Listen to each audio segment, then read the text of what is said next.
तो अभी तक जो हम लोग ने डिस्कस किया वो क्या था, लाइट से रिलेटेड चीज़ था। अब देखिए अब आया है हमारा असली टॉपिक, ये है रिफ्लेक्शन ऑफ लाइट। तो अब हम समझेंगे कि रिफ्लेक्शन क्या है। Bouncing back of light when it strike opaque but smooth surface.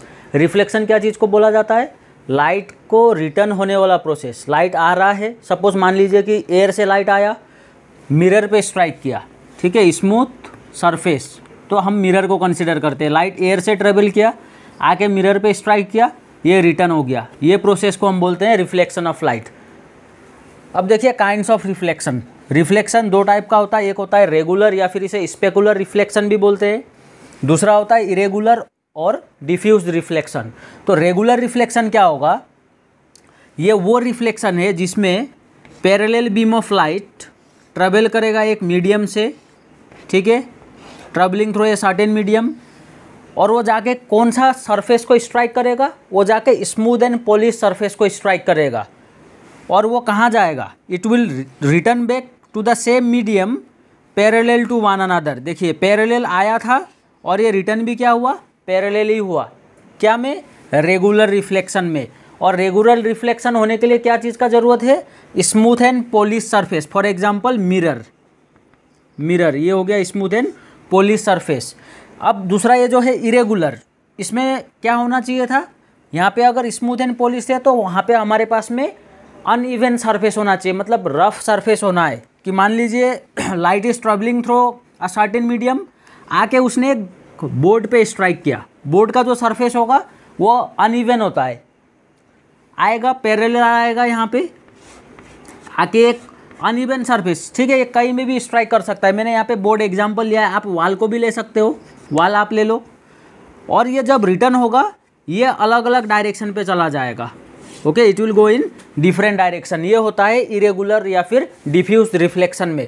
Regular reflection में पैरेलल आया, पैरेलल निकल गया, कहाँ पे स्ट्राइक किया, मिरर पे। इरेगुलर में क्या हुआ, पैरेलल आया, डिफरेंट डायरेक्शन पे निकल गया, कहाँ पे स्ट्राइक किया, अनइवन सरफेस में। तो जब रेगुलर रिफ्लेक्शन होगा आपको कौन सा इमेज मिलेगा, क्लियर इमेज मिलेगा, क्लीन इमेज, क्लियर इमेज आपको आएगा रेगुलर में। इरेगुलर में क्या आएगा, डिफ्यूज रिफ्लेक्शन है तो यहाँ पे ब्लर इमेज आपको बनेगा। तो बढ़ते हैं हम अपने नेक्स्ट टॉपिक की तरफ, जो कि होगा general terms pertaining to reflection of light. तो हम अभी यहाँ पे सीखेंगे कि रिफ्लेक्शन ऑफ लाइट से रिलेटेड बहुत ही इंपॉर्टेंट चीज़ जो होगा वो क्या क्या है यहाँ पे। तो देखिए मैंने यहाँ पे लिख के रखा है mirror, incident ray, reflected ray, normal, point of incidence, angle of incidence and angle of reflection. तो ये सब टर्म्स को हमें समझना होगा, क्योंकि लेटर ऑन जब हम आगे कंसेप्ट पढ़ेंगे तो वहाँ पे हम बोलेंगे कि इंसिडेंट रे, तब आपको समझ लेना है कि हाँ इंसिडेंट रे का मतलब ये है। तो ये चीज़ को आपको अंडरस्टैंड करना है, इसमें आपको क्लियर बनना है कि लेटर ऑन जब हम रे डायग्राम ड्रॉ करेंगे, फॉर्मेशन ऑफ इमेज को रिप्रेजेंट करेंगे, तब आपको कंफ्यूजन नहीं होना चाहिए कि जब हम पॉइंट ऑफ इंसिडेंस बोलते हैं तो वो क्या चीज़ हो रहा है फिर। तो चलिए बढ़ते हैं हम आगे। मिरर क्या होगा, मिरर कोई भी एक सरफेस होगा जो एकदम पॉलिश्ड होगा, शाइनी होगा, जिसमें से रिफ्लेक्शन ऑफ लाइट होना चाहिए। तो ये जो है, ये जो मैंने बनाया यहाँ पे, ये प्लेन मिरर को रिप्रेजेंट करेगा। Reflection will take from this side, on the opposite side we have polished it, so that light यहाँ से पार ना हो जाए, ठीक है। तो इसको हम लोग ने रिफ्लेक्शन का पर्पस के लिए बनाया है। तो मिरर इज दिस। तो अब ये देखिए, ये जो रे ऑफ लाइट एक सोर्स में से होते हुए मिरर पे आके स्ट्राइक करेगा, इसी को हम बोलते हैं इंसिडेंट रे। तो इंसिडेंट रे का मतलब क्या हुआ, वो रे जो मिरर को आके हीट करेगा, which will strike the mirror, is called incident ray. फिर हमने लिखा यहाँ पे रिफ्लेक्टेड रे। रिफ्लेक्ट मतलब यहाँ से रिटर्न होगा, तो रिटर्न होगा मिरर से और जाएगा कहाँ पे, सेम मीडियम पे चले जाएगा। वो एयर से आया था, रिटर्न होकर कहाँ चले गया, एयर पे चले गया। तो ये रे को हम बोलेंगे रिफ्लेक्टेड रे। और ये रिफ्लेक्टेड रे कहाँ से निकला था, मिरर से निकला था। तो हम इसे कैसे डिफाइन करेंगे, द रे विच इज सेंट अवे या फिर Saint back by the mirror is called reflected ray. फिर नेक्स्ट है हमारे पास में नॉर्मल। नॉर्मल क्या है, एक लाइन है जो हम परपेंडिकुलर ड्रॉ करेंगे to the surface of mirror. जहां पे ये पॉइंट ऑफ इंसिडेंस हुआ वहीं पे हम एक बनाएंगे 90 डिग्री वाला लाइन, उसी को हम बोलते हैं नॉर्मल, और ये होगा इमेजिनरी रे। नेक्स्ट आएगा हमारा पॉइंट ऑफ इंसिडेंस।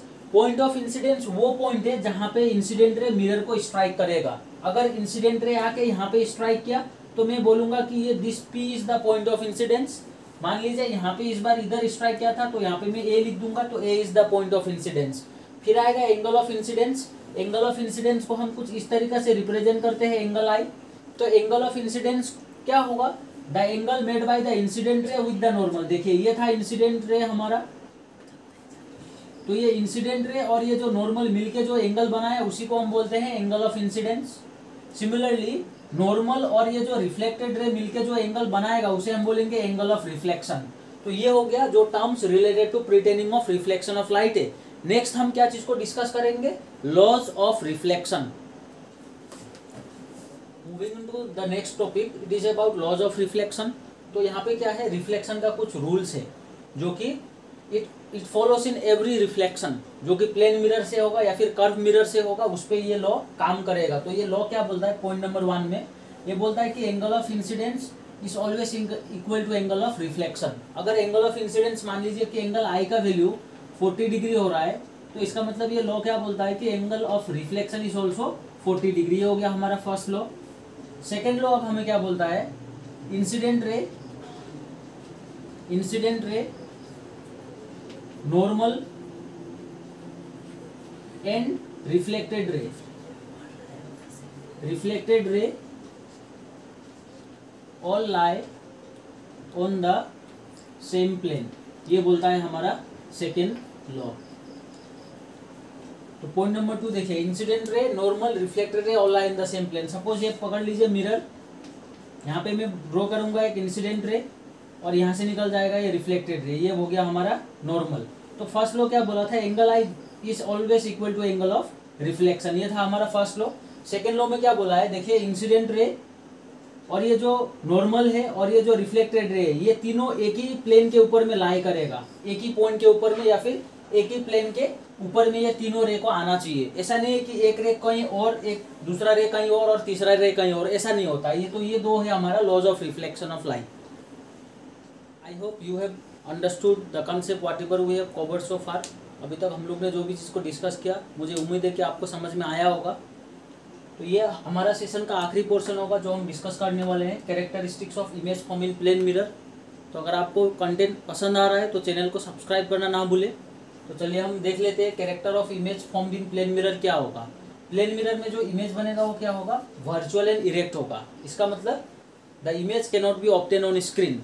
ठीक है, इतना आप समझ लीजिए। वर्चुअल इमेज बनेगा, इरेक्ट बनेगा, इसका मतलब होता है कि वो इमेज को हम स्क्रीन में कैप्चर नहीं कर सकेंगे। इमेज जो होगा वो लेटरली इन्वर्टेड होगा, left of the object will become right of the image, ये ऐसा ऑपोजिट चीज हो जाएगा। अगर सपोज आप प्लेन मिरर के आगे खड़े हो और आपने अपना राइट हैंड को रेज अप किया, तो इमेज क्या करेगा, इमेज अपना लेफ्ट हैंड को रेज अप करेगा, उसको हम बोलते हैं लेटरली इन्वर्टेड इमेज।